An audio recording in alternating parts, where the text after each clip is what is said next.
মুফাসসিরিনে কেরাম বলেন আল্লাহ তাআলার যেমন 99টা নাম আছে গুণবাচক, এরকম কোরআনেরও 99টা নাম আছে। এর মধ্যে 5টা নাম প্রসিদ্ধ। এক নম্বরে হলো কোরআন একটা নাম, বাল হুয়া কুরআনুম মাজিদুন ফি লাউহিন মাহফুজ। কোরআনের এক নাম হলো কিতাব, যালিকাল কিতাবু লা রাইবা ফীহি হুদাল লিল মুত্তাকিন। কোরআনের এক নাম হলো তানজিল, হামিম, তানজিলুম মিনার রহমানির রহিম। কোরআনের এক নাম হলো ফুরকান, শাহরু রমাদান আল্লাযী উনজিলা ফীহিল কুরআন হুদাল লিন-নাস ওয়া বায়্যিনাতিন মিনাল হুদা ওয়াল ফুরকান। কোরআনের এক নাম হলো জিকির, ইন্না নাহনু নাযালনা যিকরা ওয়া ইন্না লাহু লাহাফিজুন। এরে নবীর আশিক উম্মতের দল, হযরত আলী শুকর আদায় করেন, টাকা পাই না, এলেম পেয়েছি, কেন খুশি? বলে টাকাওয়ালার টাকা আজ আছে কাল থাকবে না, ইলমওয়ালার ইলম সিনায় ঢুকবে, কখনো বিদায় হবে না। দ্বিতীয় খুশি হওয়ার কারণ, টাকাওয়ালার যত টাকা বাড়ে তত দুশমন বাড়ে, ইলমওয়ালার যত ইলম বাড়ে তত বন্ধু বাড়ে। কি বাড়ে? বন্ধু বাড়ে। 3 নাম্বার কথা হলো টাকাওয়ালার যত বয়স বাড়ে তত ঘৃণা বাড়ে, আর ইলমওয়ালার যত বয়স বাড়ে সবার মহব্বত বাড়ে। টাকাওয়ালা বুড়া হয়ে গেছে, স্ত্রী পর্যন্ত পছন্দ করে না, ছেলে মেয়েরা কেউ পছন্দ করে না, সবাই মৃত্যু কামনা করে, বুড়া মরে না কেন? মাঝে মাঝে ছেলে ইমামরে গিয়া কয়েকটা জালালি খতম পড়বেননি, টাকা দিয়া দিব, বাবায় যেন তাড়াতাড়ি মরিয়া যায়। এই বাবারে নিয়ে বারবার হসপিটালে দৌড়ানোর সময় অঙ্গ নাই, বাবার কারণে টেলিভিশন দেখতে পারি না, বাবার কারণে মন মতো বন্ধু বান্ধবী নিয়ে আড্ডা দিতে পারি না। ওই টাকাওয়ালার যত বয়স বাড়ে তত ঘৃণা বাড়ে, আর ইলমওয়ালা যত বুড়া হয় তত সম্মান বাড়ে, মহব্বত বাড়ে। বড় বড় আলেম ওলামারা পর্যন্ত লাইনে দাঁড়ায় থাকে হাটহাজারীর হুজুরের জুতা টানার জন্য।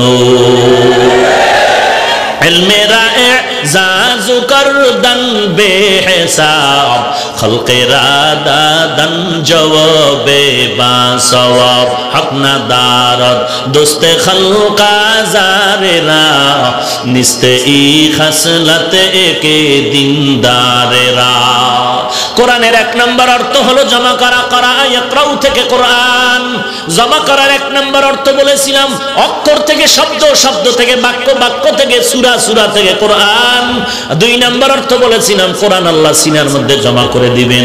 তাকায় দেখছেন, আমরা বাংলা ভাষা শেখার জন্য একটা বই পড়েছিলাম, আদর্শ লিপি, ক খ সরু সারেয়া, পড়ছেননি? সারা বাংলাদেশ খুঁজা দেখেন, এই বইয়ের একজন হাফেজ পাবেননি, পাবেন? অথচ আল্লাহর কোরআনের হাফেজ একজন নাকি কোটি কোটি হাফেজে কোরআন। দেখেন হাফেজ সাহেব তারাবির নামাজ পড়াইতেছেন, 30 পারা কোরআন পড়ে, হঠাৎ করে অসুস্থ হয়ে গেল, পেটের ভেতরে ব্যথা। কি সমস্যা? কিডনি নাকি পেটের হাড় নাকি অন্য কোনো সমস্যা? ডাক্তার বলে তার চেকআপ করতে হবে। একজন কোরআনওয়ালা হাফেজকে পুরা বডিটা মেশিনের মধ্যে ঢুকায়া দিল। ঢুকায়া দেওয়ার পরে দেখা গেল কম্পিউটারের স্ক্রিনে দেখা যায় কিডনির মধ্যে কি ঝামেলা, হার্টের মধ্যে কি ঝামেলা, সব বোঝা যায়, সব স্ক্রিনে দেখা যায়। হাফেজ সাহেবের ব্রেনের ভিতরে কি ঝামেলা আছে কম্পিউটারের স্ক্রিনে দেখায় দেয়, কিন্তু 30 পারা কোরআন হাফেজ সাহেবের কোথায় জমা কম্পিউটারও জানে না। আল্লাহ জন্য বলেন কোরআন হেফাজত করব আমি আল্লাহ। এরে নবীর উম্মতের দল, এ কোরআন এমন দামি একটি কিতাব, এ কোরআনের এক অর্থ জমা করা। জমা করার 3 নম্বর অর্থ হলো মানুষের ব্যক্তি জীবন থেকে শুরু করে মানুষের প্রত্যেকটা ক্ষেত্রে যা কিছু প্রয়োজন আছে, সমস্যা হতে পারে, সব সমাধান আল্লাহ কোরআনের মধ্যে জমা করে দিয়েছেন।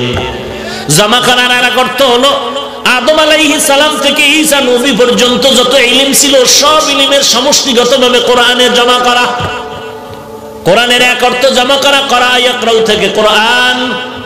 দুই নাম্বার কোরআনের অর্থ হলো দলিল। কারাইন থেকে কোরআন, কারাইন করিনাতুনের বহুবচন, অর্থ হলো দলিল। দলিল দলিল কিসের দলিল? বলে আল্লাহ যে একজন আছে তার দলিল কোরআন, রাহমাতুল লিল আলামিন শ্রেষ্ঠ নবী তার দলিল কোরআন, আখিরাত আছে জাহান্নাম জান্নাত আছে তার দলিল কোরআন, নেক আমলওয়ালা জান্নাতে যাবে, গুনাহগারেরা জাহান্নামে যাবে, দলিল হলো কোরআন। কোরআনের আর একটা অর্থ হলো পড়ো। কেরাতুন থেকে কোরআন মানে পড়ো। এই পড়ো দিয়েই তো কোরআন শুরু। ইকরা বিসমি রাব্বিকাল্লাযী খালাক। ও নবী আপনি পড়ুন। সারা দুনিয়ার কোরআন এত পরিমাণে পড়া হয়, দুনিয়াতে আর কোনো কিতাবে এই পরিমাণে পড়া হয় না। 24টা ঘন্টার সেকেন্ডে সেকেন্ডে কোরআন পড়া চলতেছে গোটা দুনিয়াতে। আমাদের এখানে এখন বয়ান চলে, আমাদের এখানে রাত্র, আমেরিকা এখন দিন, মাদ্রাসাগুলোতে ছাত্ররা কোরআন পড়তেছে। আবার আমরা সজাগ হয়ে ঘুমায় যাব, আবার তারা সজাগ হয়ে যাবে, তারা ঘুমায় যাবে, আমরা সজাগ হয়ে কোরআন শরীফ পড়বো। একটা সেকেন্ড আল্লাহর কোরআন তেলাওয়াত বন্ধ থাকে না। হাফিজি হুজুরের কথা শুনছি দেখি নাই, ওরে নবীর উম্মতের দল, জরুরি মিটিং চলতেছিল, হাফিজি হুজুর বক্তব্য শুনে না ঠোঁট নাড়ায় নাড়ায় কি পড়ে। একজনে বলে হযরত মিটিং এর শেষে আপনি ঠোঁট নাড়ায় নাড়ায় কি বললেন? বলে পুরা মিটিং এর মধ্যে আমি কোরআনের অর্ধেক পড়ে ফেলেছি। আল্লাহ পাওয়ার যত মাধ্যম আছে, দুইটা মাধ্যম খুব কাছে। এক নম্বরে নামাজ, দুই নম্বরে তেলাওয়াতে কোরআন। কারণ এটা তো মাখলুক না, এটা তো কালামুল্লাহ। কোরআন পড়া মানে আল্লাহর সাথে কথা বলা। ভাইরা আমার, কোরআনের এক অর্থ বললাম, কোরআন মানে পড়ো। আবার এটা এমন পড়া যে একবার না বারবার পড়ে মজা লাগে। এক বয়ান বারবার করে মজা লাগে না। সবাই বলবে হাফিজ ভাই এক বয়ান সব জায়গায় করে, কিন্তু ইমাম সাহেব আলহামদু ছাড়া তো কোনো কেরাত পড়ে না, নামাজ পড়ে না। কোন মুসল্লি বলে না আলহামদু বাদ দিয়ে একটা অন্য সূরা পড়েন, বরং সুশি হয় বলে হুজুর অতদিন যত কোরআন শুনলাম, আজকে আপনার কোরআন তেলাওয়াত কণ্ঠ দিয়ে পড়লেন, এত মজা লাগলো। পড়া বন্ধ করবেন না, এটা পড়তেই থাকে। কোরআন হলো একটা ঔষধ। মুমিনের সামনে আল্লাহর জিকির করলে কলবে জালজালা হবে, আর তেলাওয়াত করলে ঈমান তাজা হবে। কি তাজা হবে? ওয়া নুনাজ্জিলু মিনাল কুরআনি মা হুয়া শিফা। হলো একটা ঔষধ, এমন দামি এক ঔষধ। দুনিয়ার সব ঔষধের গায়ে মেয়াদ লেখা আছে, আল্লাহর কোরআনের গায়ে কোনো মেয়াদ লেখা নাই। যেখানে সেখানে কোরআন পড়ো রে বাবা, যখন তখন কোরআন পড়বা, দিলের মধ্যে আগুন জ্বলবে, ঈমান তাজা হয়ে যাবে। একটা অক্ষর পড়বা, 10টা নেক আমল নামায় জমা হয়ে যাবে। অন্যের পিছনে না পড়িয়া নিজের আমল নিয়ে ভাবো রে ভাই, কয়দিন এই দুনিয়ায় বাঁচবা, কখন যেন আজরাইল ধাক্কা দিয়া ফালায় দেয়। গত বছর এই ময়দানে বয়ান চলছে, কত মানুষ ছিল? আজও মানুষ বেশি, কিন্তু দেখো গত বছরের অনেক বান্দা জমিনে জিন্দা নাই। ময়দানে বয়ান চলবে, এই স্টেজে আলেম থাকবে, হয়তো আমরা থাকবো না, আমাদের পরিবর্তে অন্যরা থাকবে। কিন্তু দুনিয়ায় রেখে গেলাম কি, নিয়ে গেলাম কি, একটু হিসাব করা দরকার। কোরআন, মুফাসসিরিনে কেরাম বলেন আল্লাহ তাআলার যেমন 99টা নাম আছে গুণবাচক, এরকম কোরআনেরও 99টা নাম আছে। এর মধ্যে 5টা নাম প্রসিদ্ধ। এক নম্বরে হলো কোরআন একটা নাম, বাল হুয়া কুরআনুম মাজিদুন ফি লাউহিন মাহফুজ। কোরআনের এক নাম হলো কিতাব, যালিকাল কিতাবু লা রাইবা ফীহি হুদাল লিল মুত্তাকিন। কোরআনের এক নাম হলো তানজিল, হামিম, তানজিলুম মিনার রহমানির রহিম। কোরআনের এক নাম হলো ফুরকান, শাহরু রমাদান আল্লাযী উনজিলা ফীহিল কুরআন হুদাল লিন-নাস ওয়া বায়্যিনাতিন মিনাল হুদা ওয়াল ফুরকান। কোরআনের এক নাম হলো জিকির, ইন্না নাহনু নাযালনা যিকরা ওয়া ইন্না লাহু লাহাফিজুন।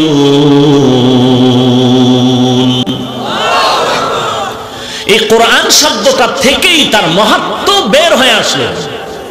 মুফাসসিরিনে কেরাম বলেন এই কোরআন এমন এক দামি কিতাব, কোরআন শব্দটা কয়েকটা শব্দ থেকে বেরিয়ে আসছে। কোরআনের এক অর্থ হলো জমা করা, তখন কোরআন শব্দটা করা ইয়াকরাউ থেকে নির্গত হবে। করা ইয়াকরাউ থেকে কোরআন মানে জমা করা। জমা করার একটা অর্থ হলো আল্লাহ পাক অক্ষর অক্ষর এক জায়গায় জমা করে বাক্য বানালেন। এই বা শব্দ বানালেন, অনেকগুলো শব্দ এক জায়গায় জমা হয় একটা বাক্য হলো। অনেকগুলো বাক্য এক জায়গায় জমা হয় একটা সূরা হলো। অনেকগুলো সূরা জমার মাধ্যমে একটা কোরআন শরীফ হয়ে গেল। জমার 2 নাম্বার অর্থ হলো আল্লাহ পাক রব্বুল আলামিন এই সিনার মধ্যে কোরআন জমা করে দিবেন। কারো মুখস্থ করার কোনো তাড়াহুড়ার দরকার নাই। নবী জিব্বা মুবারক নারায় নারায় কোরআন শরীফটা মুখস্থ করার জন্য তাড়াহুড়া করতেছেন। আল্লাহ পাক বলেন লা তুহাররিক বিহি লিসানাকা লিতাজালা বি ইন্না আলাইনা জামআহু ওয়া কুরআনা। ও পয়গম্বর, তাড়াহুড়া করার দরকার নাই, আমি আল্লাহ আপনার সিনার মধ্যে পুরো কোরআন শরীফটা জমা করে দিব। ঘোষণা কার? আল্লাহ কোরআন শরীফ সিনায় জমা করে দিবেন। কথা তো বাস্তব, জমা তো করিয়েই দিলেন, কিন্তু হেরা গুহার মধ্যে ঢুকায় চাপ দিলেন কেন? যেই চাপের কারণে নবীর জ্বর উঠে গেল। নবীরে চাপ দিয়া জ্বর উঠাই দিলেন, একটা না 3 বার। আল্লাহ তো তখনও পারতেন নবীর সিনায় কোরআনটা জমা করে দিতে, চাপ দিলেন কেন জিবরাইলের দিয়া? কি ভাই আপনারা মোনাজাত দিয়ে দিতে বলেন?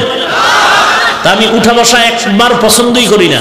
আমারে 2টা থাপ্পড় দেন, আমি মেনে নিব। মজলিসের সাথে বেয়াদবি আমি মেনেই নিতে পারি না। আমি মোনাজাত দিয়ে দেব উঠলেই। কারো জ্যৈষ্ঠ মাস, কারো সর্বনাশ। আল্লাহ হেদায়েত দান করুক। কপাল পুরলে আর কি করা। ভাইরা আমার, আল্লাহ তো পারতেন নবীর সিনায় কোরআন জমা করে দিতে, কিন্তু 3 বার চাপ দিলেন কেন? তাও 3 বার দিলেন কেন? এক চাপ দিলেও তো হতো।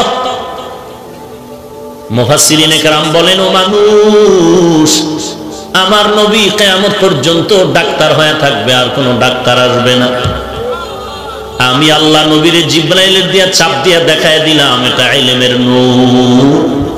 এ কোরআনের আসমানের ইলমের নূর যদি কেউ নিতে চাও, আমার নবীরে চাপ দিয়া দেখায় দিলাম, কিয়ামত পর্যন্ত এই ইলম নিতে হলে কষ্ট ছাড়া পাইবা না। এই জন্য 5 বছর আগে মাদ্রাসা টিনের ঘর, বাথরুম 5টা, থাকতে খাইতে বাথরুমে গোসলে কষ্ট।